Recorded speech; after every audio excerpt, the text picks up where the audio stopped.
Viewer discretion is advised.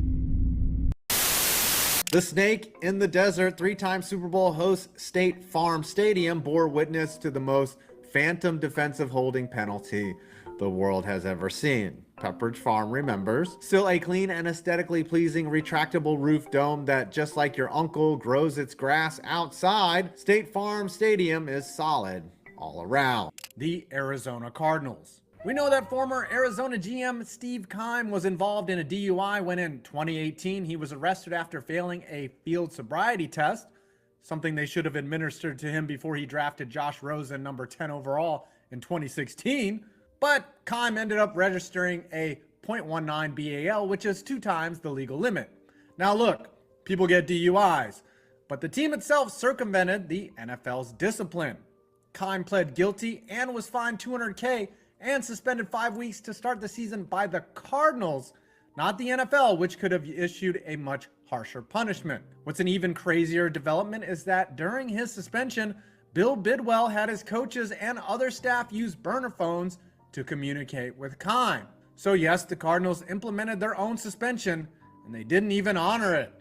Sneaky bastards. Arizona. Your franchise has been around for over 100 years and has nothing to show for it. Sure, history says you won 2 championships in 1925 and 1947 when they picked random bums off the street to play in games, but nobody gives a fuck about those. The high points for your team over the last 70 years were a fluke Super Bowl run that ended when you gave up a game-losing touchdown with 35 seconds left and an NFC Championship game appearance where you lost by 34. The best and most beloved player in franchise history is Larry Fitzgerald, a stat compiler who has a choir boy image despite having a protection order filed against him by his baby mama. I bet you didn't know that, did you? Your current QB isn't tall enough to go on rides at Six Flags, and your head coach looks like he belongs in Bang Bros videos instead of standing on an NFL sideline. He couldn't even manage a winning record with Patrick Mahomes as his quarterback at Texas Tech. Your GM also likes to drive Big Red Cardinals. I'm sure Kyler Murray is a little jealous his team's mascot is taller than him. Should Big Red sleep with one eye open? Find out on the next episode of Days of Our Cardinals. Shitposting aside, I love this guy. Love the name, love the look. It's just too bad it's wasted on a team that's had so little historical success. Although maybe this season will change that. Rating, 10 out of 10. Arizona Cardinals, Jim Hart. Tough choice. Carson Palmer had an MVP caliber 2015 season, and Kurt Warner took the team to the Super Bowl, but both weren't there for very long. Every franchise record belongs to Hart, who played 18 years for the club, making 4 Pro Bowls. Team success largely eluded Hart, though, as he went just 0-2 in the playoffs. Cardinals fans are surely hoping Kyler Murray will one day make this question a no-brainer. Arizona Cardinals, Ryan Lindley. God bless Ryan Lindley, who seems like a great guy, but my God, he might legitimately be the worst NFL quarterback I've ever watched in real time. The most incredible part about Lindley's career is that he got to start a playoff game thanks to massive amounts of injuries. He unsurprisingly lost that game while putting up terrible numbers and appeared in just one more game before his playing career ended. Arizona Cardinals, 2015 NFC Championship game. Arizona doesn't really have any major chokes, so I went with this ass whooping they took at the hands of a really good Panthers team in the 2015 NFC Championship game led by MVP Cam Newton. Carolina was favored to win, but I don't think even the biggest Panthers fan saw Arizona completely melting down to lose by 34 points after they arguably looked like the best team in the league all season. Arizona Cardinals, Jake Plummer. Early on, Plummer got Joe Montana comparisons because he wore number 16 and had a knack for improbable late-game comebacks. The issue, though, was, unlike Montana, Plummer sucked and lost a lot of games. Despite ending his Cardinals career with a 30-52 record and 24 more interceptions than touchdowns, he is still thought of fondly by many Arizona fans. Arizona Cardinals. The Cardinals are irrelevant even when they're good, like they are right now. Kyler Murray will never be a great quarterback, no matter how badly you Cards fans want him to be, because he doesn't even want to be great. Your front office has to fucking beg him to study like he's a 5-year-old. With him leading the way, your ceiling is a divisional round loss. But the most annoying thing you Cards fans do is deify Larry Fitzgerald. He was great for only a few years early in his career, then became a textbook compiler. He's not even close to being in the same class as Rice, Moss, Owens, Megatron, or even Antonio Brown. Oh yeah, did you know that Saint Larry allegedly beat up his baby mama back in the day? What a hero. Arizona Cardinals, Hassan Reddick, 2017. Reddick played 4 years with the Cardinals. His first 3 were pretty quiet before he broke out for 12.5 sacks his last year in 2020. Overall, his career has been a hit, but just with the Cardinals, mid. mid. 2018, Josh Rosen. Simply put, Josh Rosen is one of the biggest draft busts in NFL history, so miss. 2019, Kyler Murray. I'll say Kyler is a hit, but he hasn't ascended to elite status like I thought he would by this point of his career. 2020, Isaiah Simmons. Simmons is an athletic freak and has gotten steadily better each year of his career, but he still hasn't become a dominant player like many expected. I'm going to say he's been mid. Zaven Collins, 2021. Another linebacker with massive potential who still hasn't reached it yet. I'll say he's been mid, although he could be a hit in very short order. Arizona Cardinals, 2008 Kurt Warner. 2008 Kurt Warner's regular season wasn't as good as 2015 Carson Palmer's regular season, but Warner gets my vote because Warner was an absolute boss in the postseason that year, whereas Palmer flamed out. Warner led Arizona to their only Super Bowl appearance to date, and in that playoff run threw 11 touchdown passes to 3 interceptions with a stellar passer rating and other advanced metrics. The one bugaboo is that he did throw a pick 6 in the Super Bowl, but he also did make up for it at the very end by throwing a go-ahead touchdown pass late in the fourth quarter that his defense could not hang on to. Shout out Santonio Holmes for ruining Arizona fans' dreams everywhere. Arizona Cardinals. Simply put, you are the worst franchise in NFL history. You've been around since 1920 when Hitler was still just a shitty painter in Austria, and you have nothing to show for it except a couple of Mickey Mouse rings in 1925 and 1947 that nobody alive except for Sister Jean remembers or even cares about. No wonder all you Cardinals fans slurp Larry Fitzgerald every chance you get. He's the only memorable thing your franchise has ever produced, and even then, he still was just an overrated compiler /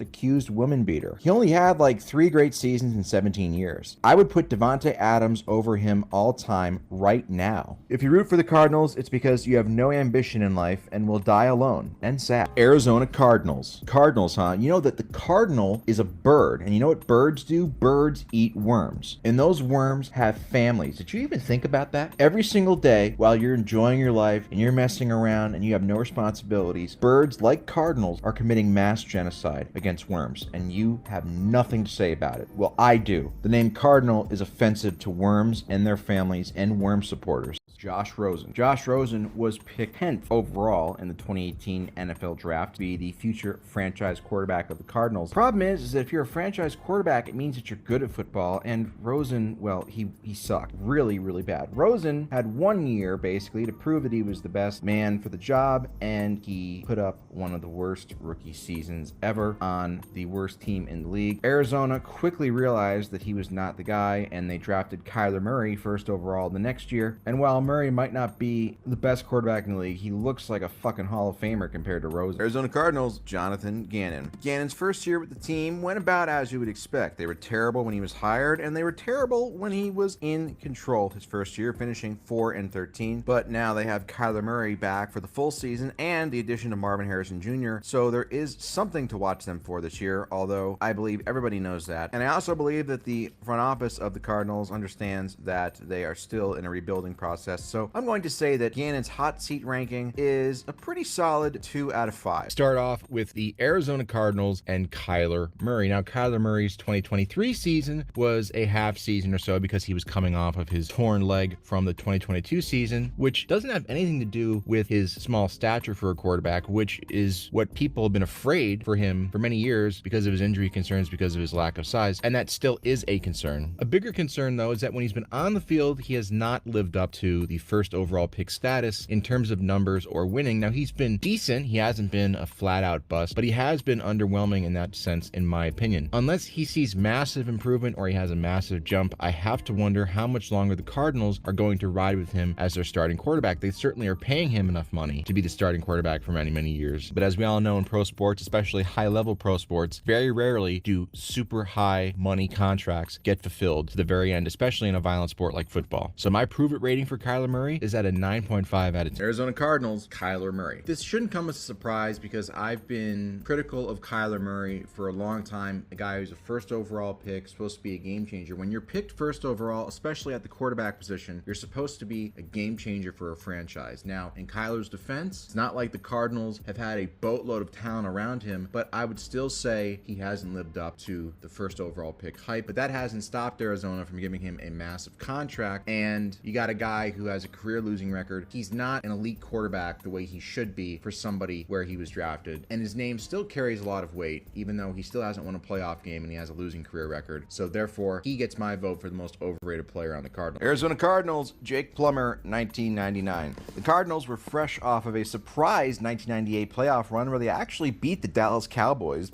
in a playoff game, and Jake Plummer was seen as one of the future stars of the NFL. But unfortunately, he took a gigantic step back in 1999, throwing just 9 touchdown passes to 24 interceptions. In his 12 starts, the Cardinals went just 4-8, and they would not make the playoffs again until their other Super Bowl run in 2008, by which time Plummer was long gone and retired.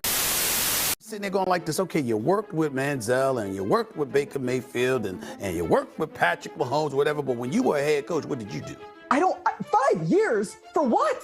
For who? For why? Rams pressure is picked up. Kyler! Did he get rid of it? It's intercepted! 1 year after Cliff Kingsbury signed a big-time multi-year extension, he has been fired. When you think of historically bad NFL teams, one can often escape your radar. Sure, the Arizona Cardinals have been to a Super Bowl and have had recent success, but if you look at their entire body of work, man, this team sucks. And now, headed into an offseason of uncertainty, a roster in transition, and much more questions than answers, it's time we asked the big one. Why are the Arizona Cardinals so bad? It's coming up. Rock bottom. Telling your coach, who 10 months earlier you gave a 5-year extension, to pack up his shit and GTFO is pretty much rock bottom. But having your GM, who you also gave a similar extension to, decide to step away also really hurts. The Arizona Cardinals were a playoff team just a year before. Heck, after a 10-2 start to the 2021 season, some experts were talking Super Bowl for this team in the desert. If this team was named the Kansas City Chiefs or the Dallas Cowboys or the Green Bay Packers or the Los Angeles Rams or the New England Patriots or the Ravens or the Steelers, we would be talking about, or the Buccaneers even now, we would be talking about this is a Super Bowl team. Too bad everything fell apart after week 13. Kyler Murray got banged up, the team started to struggle, and the season ended embarrassingly to their division rival and ultimately Super Bowl champion Rams. Thinking the arrow was pointing up, management saw it fit to extend their brain trust. The GM and the coach they brought in specifically to tailor their team around their #1 overall pick. Following a 4-win season, which included a 6-game losing streak, the shack in the desert got cleaned out. And boy, does it look dark. Let's figure out how we got here. As I said before, the Cardinals have a long, deep history of being dog shit. Their first NFL championship happened in 1925 in a league which did not have a set format nor real schedule, and the team was actually named champions versus actually earning it on the field. They won a second championship in 1947 as the Chicago Cardinals, and that started an NFL record 51-year streak of playoff futility in which the team did not win a single playoff game. That streak ended in 1998, and it would be 10 years later until they got to their first Super Bowl in 2008, which they painfully lost. Now, if you were born in, say, 2013, you would think you would see a championship Cardinals team in your lifetime. Bruce Arians was the coach, and he turned the squad into a winner. Unfortunately, the desert climate might have rubbed off on Arians, and after a 50-31 record in 5 seasons, which included a trip to the NFC Championship game, he retired in 2017. And that set off some dominoes. After the Carson Palmer era, the team hired Steve Wilks, who was set up to fail when Steve Keim, the team's GM since 2013, drafted Josh Rosen with the 10th overall pick. 9 mistakes made ahead of me, and I'll make sure over in the next decade or so that they'll know they made the mistakes. No question Rosen was a bust, and Wilks was fired after only 1 year, successfully guiding the team to a Tank Bowl championship. The 2019 NFL Draft is probably one of the most QB sparse the NFL has ever seen. Because Josh Rosen was so bad, the Cardinals knew they needed to make a splash with the #1 overall pick. In came Murray, who ran a run-and-gun offense in Oklahoma under Lincoln Riley. Murray had a lot of question marks, some fair, some unfair. He's only 5'11". Well, that's what is probably on his dating profile, and he wasn't known for his pocket passer abilities. The other real options at QB were Daniel Jones, the late Dwayne Haskins, and Drew Lock. Not exactly high on anyone's draft board, certainly not Giants fans. Oh my God! Oh my... You gotta be kidding me! And so Murray was taken, but that doesn't mean there wasn't #1 overall talent in this draft. The Cards elected to pass on Nick Bosa, Quinnen Williams, and Devin White. They passed on Deebo Samuel, A.J. Brown, and DK Metcalf for corner Byron Murphy. To be fair, Steve Keim absolutely fleeced the Texans in landing DeAndre Hopkins for peanuts in 2020, so all that is kind of a wash. However, none of the personnel levers had as many consequences as who they chose to coach Murray. Lincoln Riley's name has been kicked around in NFL circles for his track record of QB handling. Baker, Kyler Murray, Jalen Hurts. He was probably the guy the Cardinals actually wanted. Instead, they went with the next best thing, Cliff Kingsbury, a guy who looked better in shades than his record was at Texas Tech. In 6 years as the coach in Lubbock, he compiled a 35-40 record, 2 winning seasons, and 1 lower-tier bowl win. Mind you, Patrick Mahomes was there for 2 of those seasons, and he had Baker Mayfield and Davis Webb. If these aren't red flags, I can't help you. Kingsbury was brought in to implement the air raid offense, and to his credit, by year 2, it was working. But there were signs that the foundation was cracking. Even from his first year with a terrible roster, Kingsbury's teams developed a reputation for sputtering out as the season dragged on. In 2019, they started 3-3-1 and finished 5-10-1. The 2020 team started 6-3, including a Hail Murray, and finished 8-8. The next year, 10-2, and then became a 2-10. That's an old bar joke. Like I said before, they got smoked in the playoffs as Kingsbury was outcoached, the roster was outmanned, and headed into 2022, though a playoff team. The arrow was headed down. Speaking of their roster, let's talk about that and the guy that built it. In a way, Steve Keim's DUI more or less kicked off the start of the end for this team. It happened in 2018, and he pulled a reverse "do you know who I am" by not saying who he was. Look, out of the office incidents aren't always a reflection of competence, but DUIs are always a bad look. Yes, Keim landed Hopkins, but for every J.J. Watt he added, there's a Josh Rosen he drafted. Keim was a mediocre drafter with more misses than hits. He let Christian Kirk walk, though nobody could see him outplaying the gaudy contract the Jags gave him. He did draft Hassan Reddick, who was terrible in Arizona but found his groove in Philly. Look, Keim wasn't awful, but he also wasn't good. He was the definition of average. Where's Steve Keim? Still running for me.